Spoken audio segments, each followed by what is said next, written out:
Good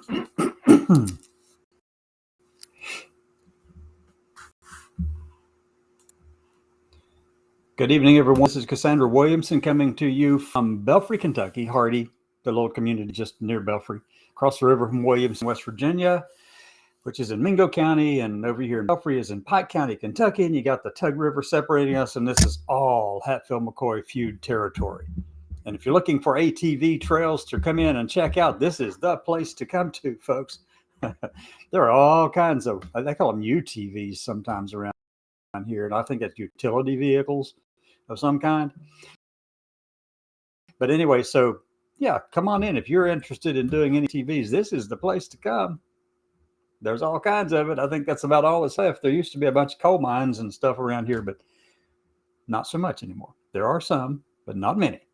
Anyway, as I said, my name is Cassandra Williamson, and this is The Path Forward. And tonight's show, I want to focus a lot on the outrage that I'm hearing from across the board about the renaming of the USNS Harvey Milk. Now, Harvey Milk was a gay icon who served as a supervisor for San Francisco and from the Castro district, and he did it for 11 months before he was assassinated.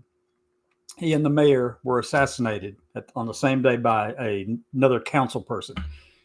So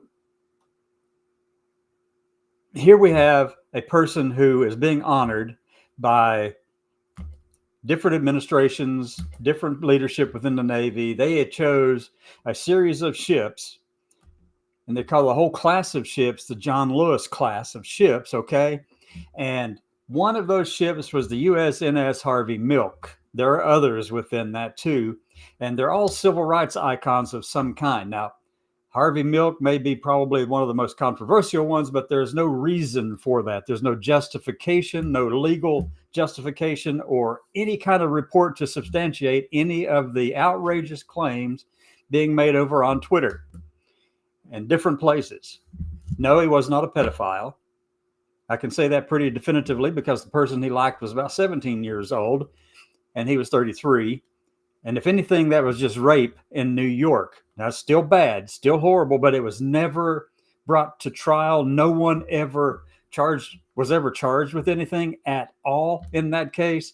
So Harvey Milk moved from New York to California, set himself up in the Castro district, had a printing business, stuff like that going on there.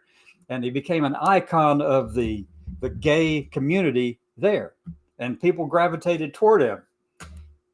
So much so that he was able to get elected to the San Francisco Council as a supervisor for the council, for the city. And then after his assassination, it even became more iconic because people from all over came to celebrate his life.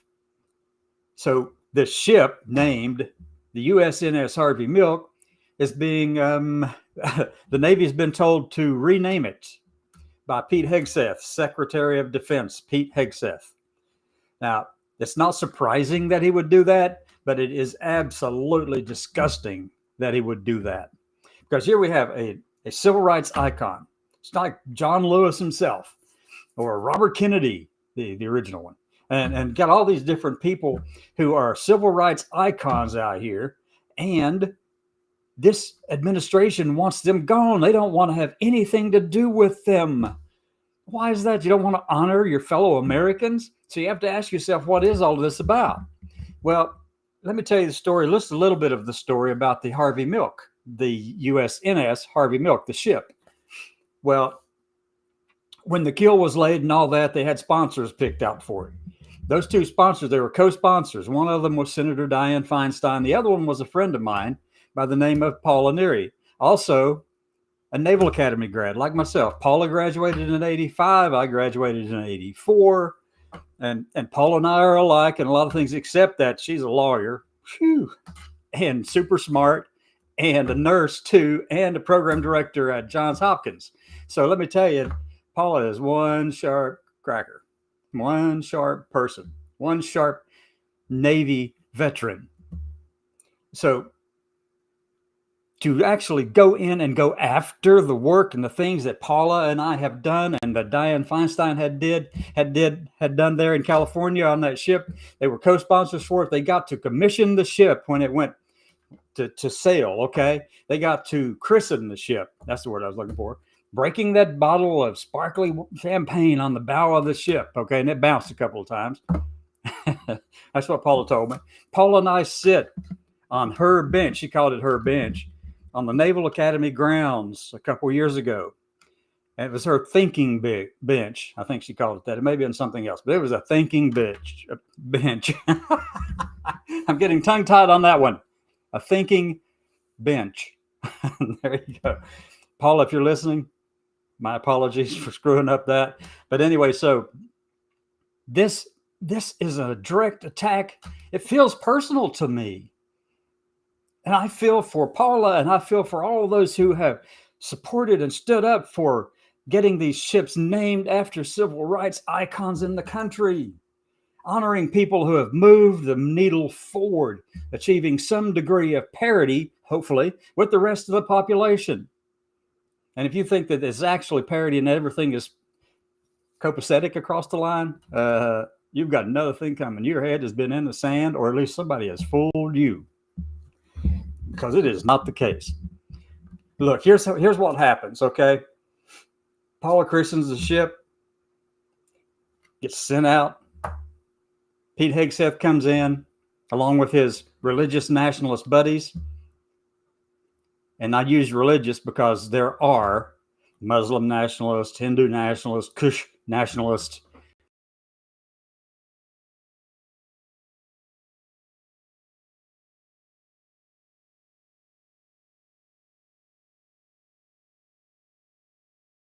So my thing, so if you got okay, there it is. It came back.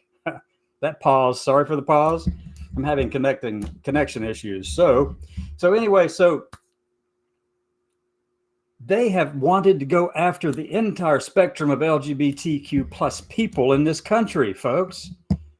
Why do you think they went after this and are making a big deal about renaming the Harvey Milk during Pride Month?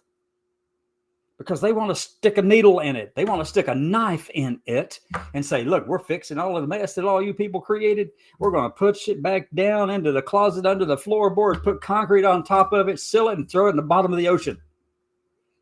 All of the minorities in the country. They'll be going after the rest of them too, most likely. They've already got plans in works to do it. The names of the other ships in the John Lewis class of ships. So they're going after these things that identify with specific groups in the country, okay? And they want them gone from the public sphere. This doesn't come through just by your everyday, ordinary Christian nationalist views. This comes by an extreme version of it. An extreme version of it. It's the Kevin Roberts of the Heritage Foundation version of it. It's the Pete Hegseth version of it with his pastor from Tennessee who led the first prayer session inside the Pentagon just on Memorial Day weekend. And every month he's going to be bringing somebody else in. I figure he'll bring in Doug Wilson also from up Midwest somewhere, upper Midwest, who is even more extreme than his pastor.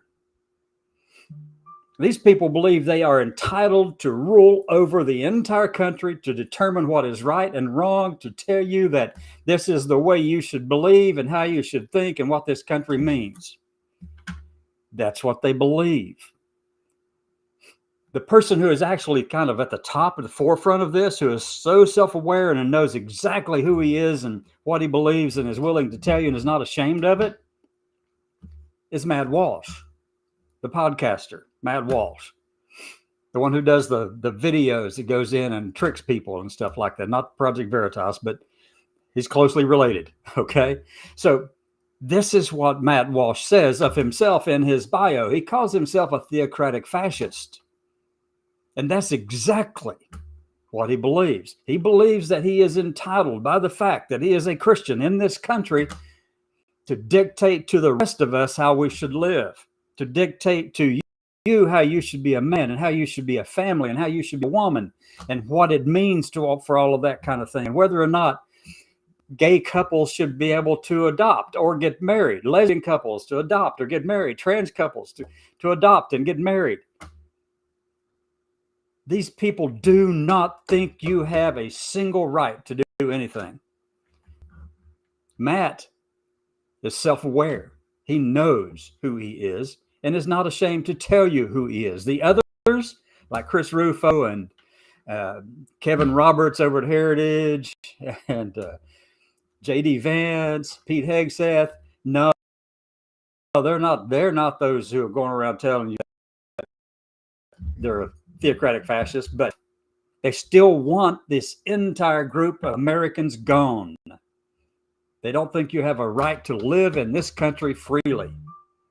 And they're going to make everything difficult for you as much as they possibly can over the next period of time, over this particular phase in our country. And I call it's a cycle in the country, okay? Paula Neary and I sit on that bench and talked about the Harvey Milk, christening of the Harvey Milk. We talked about different projects that Paula had been working on that were memorialized in the museum on the mountains. And I dare say those are not there anymore. Paula and I went over and looked, and she showed me the things that they had put in there on her behalf. I'm going to have to go back pretty soon and go check it out and see if that's still in there. I doubt that it is. There was Paula on leadership and Paula on talking about the christening of the milk, Harvey Milk. So we've got those things there. But this feels personal to me. This attack directly on the Harvey Milk feels personal to me. It's an attack against me and Paula directly, personally. We are vocal. Paula's been out there. Paula's been doing all kinds of great work. Super smart person, being after this kind of stuff for years, far longer than I have. So why did Pete go after the Naval Academy so visibly? Well, he went after it because there are a number of transgender veterans who actually have come out of the Naval Academy. Myself and Paula, and that's the 84 and 85 classes. There's somebody I know in 86, or somebody I know in 87. There's someone who I have had conversations with from the class of 64, 1964. There's a lot of us. A lot of us. And all the way down to the present day. But yet, the people who have put themselves out and made a big deal out of protecting the Naval Academy, protecting the access to information, going after those who would attempt to rein in the academic freedom that is necessary for strategic thinking and the ability to actually lead. Yeah, that's been me and Paula and a few others. So Pete has made it a point of attacking my institution, Paula's institution of the Naval Academy. And I'm going to tell you, I haven't spoken to Paula about this yet, but oh my God, this should piss you off. It should piss you off that the 3 trans graduates who excelled at everything they did in the Air Force Academy just recently, in this graduating class for this year, 2025, those 3 trans members of this graduating class of the Air Force Academy who were not commissioned but did receive their diploma, for no reason, they passed every physical, every intellectual thing, every challenge placed before them. They passed and succeeded and did it well. But yet, can't have those trans people out there. Like they're just not right? Yeah, I don't know. I mean, come on, folks. It sounds to me like Pete has spent too much time in the hollers of West Virginia. That's what it sounds like to me. But I'll tell you, let me clarify something. I haven't run into that kind of ignorance here. It's not here. Right here in Kentucky, Eastern Kentucky, in the mountains in Appalachia, over across the river in West Virginia, and the hollers and the hollows up through there, and all over the place. I mean, I've been all over. Today I had a delivery. I do DoorDash just a little bit. I'm retired. I need to get out of the house. see people. I meet people. I go talk to people. I had a delivery to my cousin's tower. They have a Smith Tower over in Matewan, and my cousins own that. They had it built. Their dad did. But anyway, so I had a delivery over there. It's like a 12-mile trip from where I had to pick this stuff up and drop it off at Smith Towers in Matewan, West Virginia. I don't see anybody out here acting like a fool like Pete is doing. And I'm right here in super red Appalachia, folks. They don't care. They don't care about that. They just want to know that you're doing something for them. They want to know that you're doing something to protect our country. They want to know that you are doing things to actually advance their lives and help them. Now, that's where the Democratic Party has failed miserably. They spent $20 million on learning how to talk to men. I have a suggestion for them. Take that $20 million and go right here where Williamson, West Virginia is at and help them fix those roads. Don't tell them how to do it. Give them money and say, this is for you to go do things. Don't preach down or become a professor telling them how to go about doing their jobs and their lives. Go there and ask what they need and how you can assist them in getting that accomplished. We had spring flooding around here it was almost as bad as the 1977 flood, which wiped out everything before flood walls were around. There are communities on both sides of the river that lost a lot. You could take all that money, that $20 million the Democrats are trying to spend on talking to men and learning how to talk to them. That would have a lasting impact on the party, folks. It wouldn't be a flash in the pan. It wouldn't be just come and go and it's gone. No, that's the kind of thing that reverberates over time, carries forward into years and years down the road. But there's one thing you should always be thinking about, though, because there are cycles of rising conservatism and rising liberalism. I mean, it goes like that throughout our history. It's there. You can go look back 100 years and just go over and ask one of your AI systems to kind of help you understand the cycles of conservatism and liberalism in this country. And then ask if it's associated with rising parity of minority populations, especially LGBT and transgender people, and academic freedom and those kind of things. You'll find that it didn't start then, but this is when my period of time actually started. McCarthyism. We see a rising conservative tenor in the country. They're going after academic freedom. They're going after professors who are teaching different things that they didn't like. They're going after the language that's being used and students who are out actually saying, we don't want to do that, this kind of stuff. Then with the lavender scare, I mean, it just peaks up again. And then the liberals pick up and go again. And I use liberal and conservative in a way that means there were conservative Democrats, Dixiecrats and conservative Democrats. And then the Republicans weren't so much that, okay? They flop. That's just the way this stuff, it flip-flops around all the time. There's nothing static. It's all dynamic. But anyway, so these cycles have occurred through the 60s with the civil rights movement. You're talking about gays and lesbians gaining a little additional respect in public eye. You're talking about Stonewall riots, people who were gaining their right and protection in life and be able to live freely in the very country that they claim as their own. But whenever that rising tenor of minorities starts gaining a little bit ground, the conservatives all get pissed about it and they try to stomp it back down. In the process of stomping it down in the 60s and late 60s, early 70s, you ended up with 4 dead on Ohio University. Anti-war protesters shot by the National Guard. Conservatism drops off a little bit, falls back down, picks back up again with Reagan, drops back down, picks back up again at the end of the Bush era, the Clinton era, and on the onslaught of 9/11, and people start uniting around that idea and those things that were taking place then.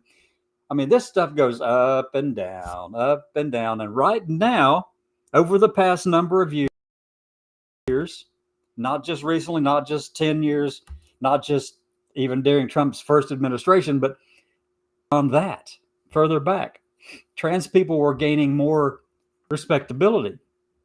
LGBT people had gained the right to marry, for marriage equality.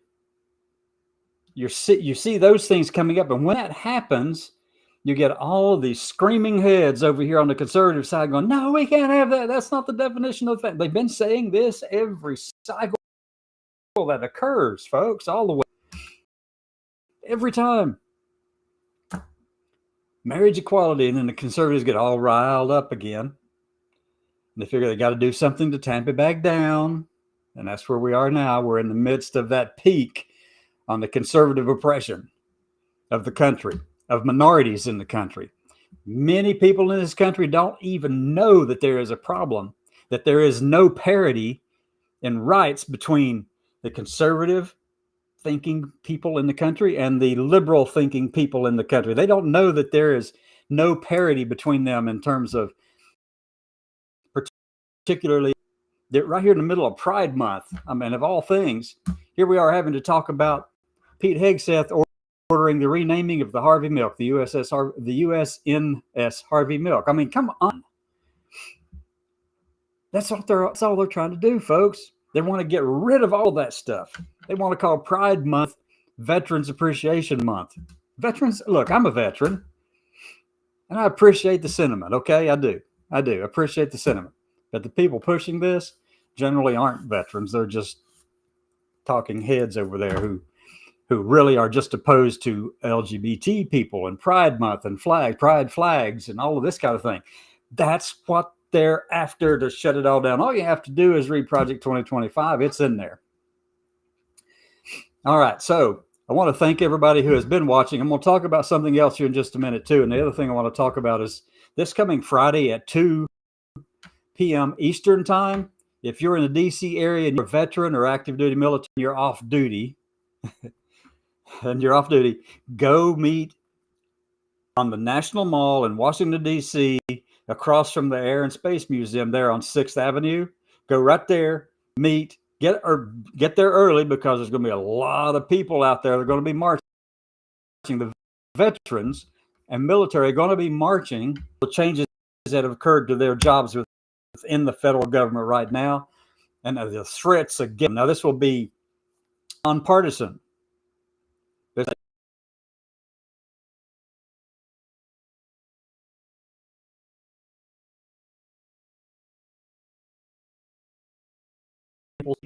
I'm waiting for the reconnection signal. Hold on.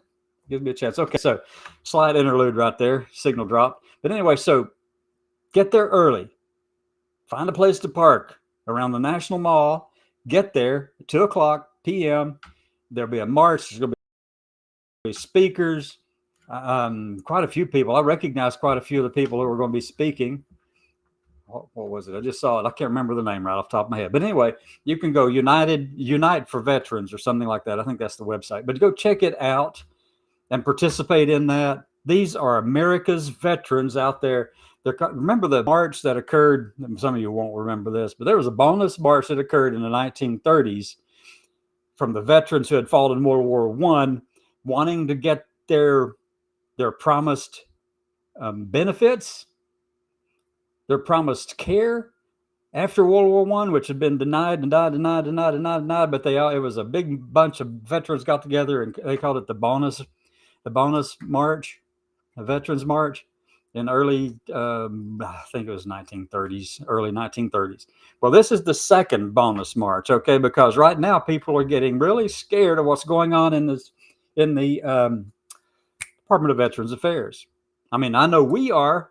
People in my community definitely are. We're seeing this in a big way. We fully expect that this is not going to stop with just going after the LGBT names, the flags and the labels and all that kind of stuff. It's not going to stop with that, folks. It's not going to stop with that at all. It's going to go with, I fully expect them to go after shutting us all out. They've already laid the groundwork to do this, and that's their modus operandi. Go in, lay the foundation for what they want to do, and get that one accomplished and fully set in, and use that as precedent to move into the next level.